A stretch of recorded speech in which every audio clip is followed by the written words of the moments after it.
All right. Welcome to my channel, To Better Pal, home where we help you reach your better in every relationship. My name is Peace Igbeke, your friendly love coach, and I welcome you once again. In this video, I'm going to show you how to fight on your marriage and not in the marriage. One part of the video, I talked about why you need to fight for your marriage. Is your marriage worth fighting for? Yes, your marriage is worth fighting for. You have the capacity to fight. Yes, if you want to, if you are willing to, you can and you will win. And when you choose to fight, I said to you, God will support you, will fight with you. When you choose to fight, He will fight with you. But in this video, I'm going to be showing you four ways to fight on the marriage and not in the marriage. But before I do that, what do I mean by fighting on and not in? To fight on the marriage, when you fight on the marriage or on your marriage, you begin to do things uh, deliberately. You begin to work on yourself. You begin to help your spouse also to get better. You look at the positive angle. You shift away from the blame game. You shift away from the anger, the hatred. I need to look at personal development to make sure this union get better, to make sure my partner get better, and to make sure I get better too. So the things you do deliberately to ensure you guys move from point A to point B without any rancor, without issues. Those are things divine as working on your marriage. So when you do all that, you're working on the marriage. But when you work in the marriage, you need to do things that hurt and harm your union. And when you nag, you argue, keep malice. You can imagine, yes, I learned recently some couples can go for 2 months, 1 month, 3 months without talking to each other in the same house. Wow, that is huge. It's never possible. I don't know. I don't think I can survive 1 hour. I can't even survive, no, I can't. No, it's crazy. I have to talk of when you do things like that, you are working in the marriage, you are destroying the marriage, you are destroying it from the inside. So that is not your position, that's not what you're supposed to do. So I'm going to share with you 4 points, 5 about. I'll give you a bonus. There's a bonus. If you watch this video to the end, I'll give you a bonus. There's a bonus I want to give you, and that really helped me. And I'll share with you how it helped my marriage to where it is today. By the grace of God, I've done a decade. I'm on the second lapse right now. I'm married. Woo! Thanks to God. Thanks to God. And kudos to my spouse too. She was willing to work with me. She's willing every day. She's ever ready to ensure that we get to better. And I'm grateful for her patience and all that. Now let's move on. What you need to do from today is never give up. So never give up.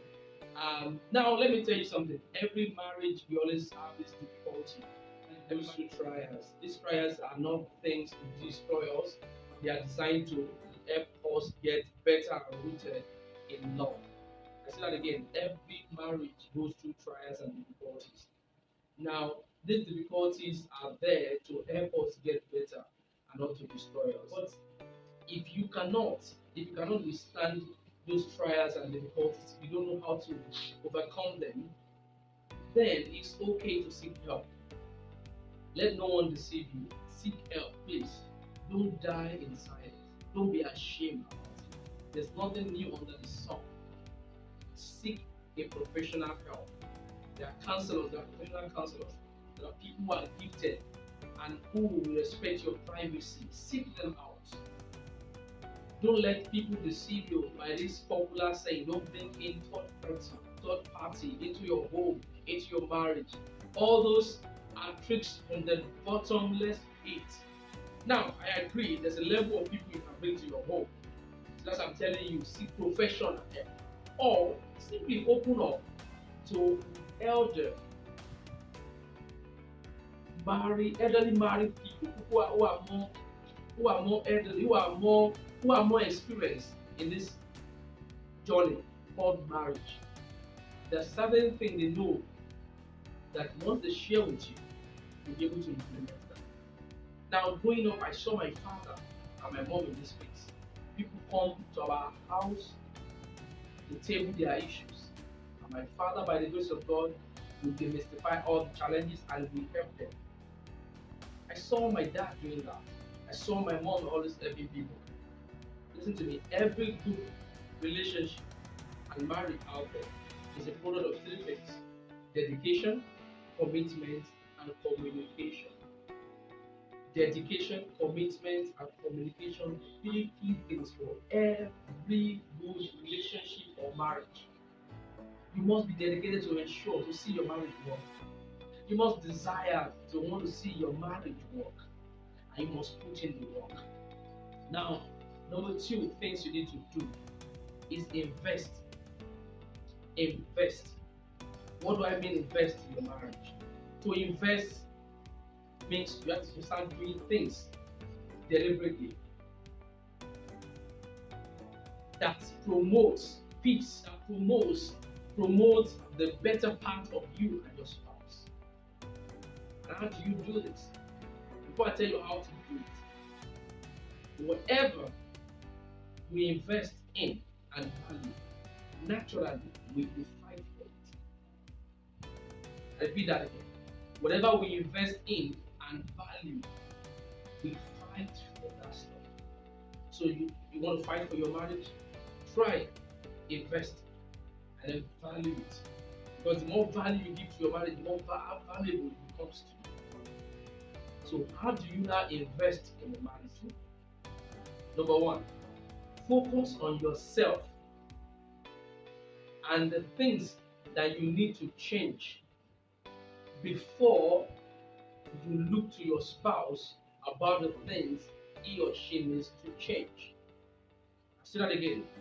Focus on yourself and the things you need to change before you look to your spouse on the things he or she needs to change.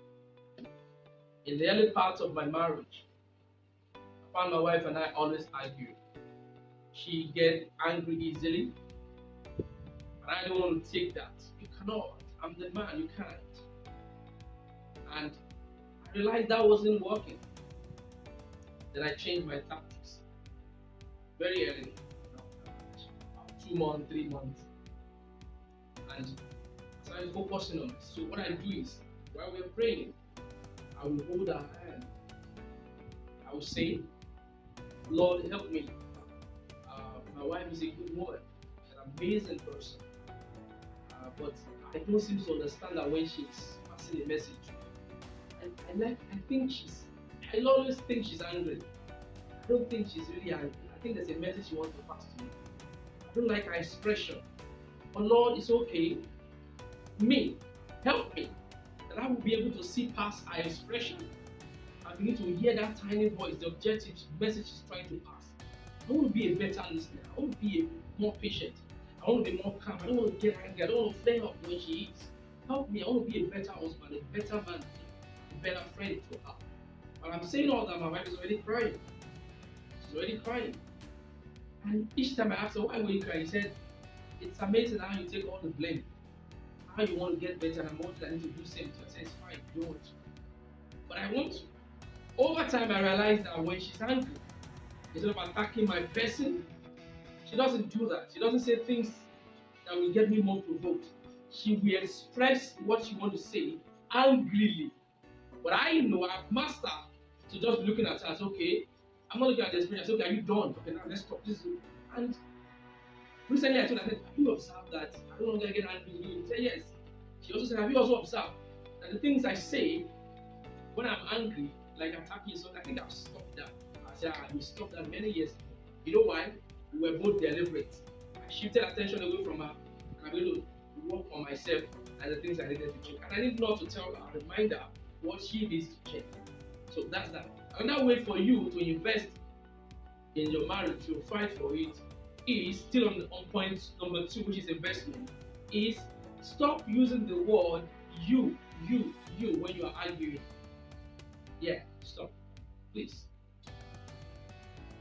When you are arguing, focus on the word I. I.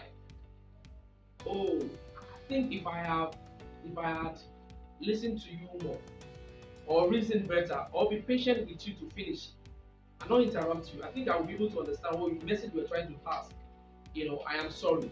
Next time I promise I will do that. I'm sorry. Now, instead of you saying you should know, you ought to know, you're an adult. You're an adult. You should know, it's an adult, that this is wrong. So you need to apologize. When you go like that, the man or the woman also want to show you an elbow. Say, no, I will not apologize. And you need to listen to me. Who are you to tell me to apologize? I am the man. I am the man. I'm head of this home.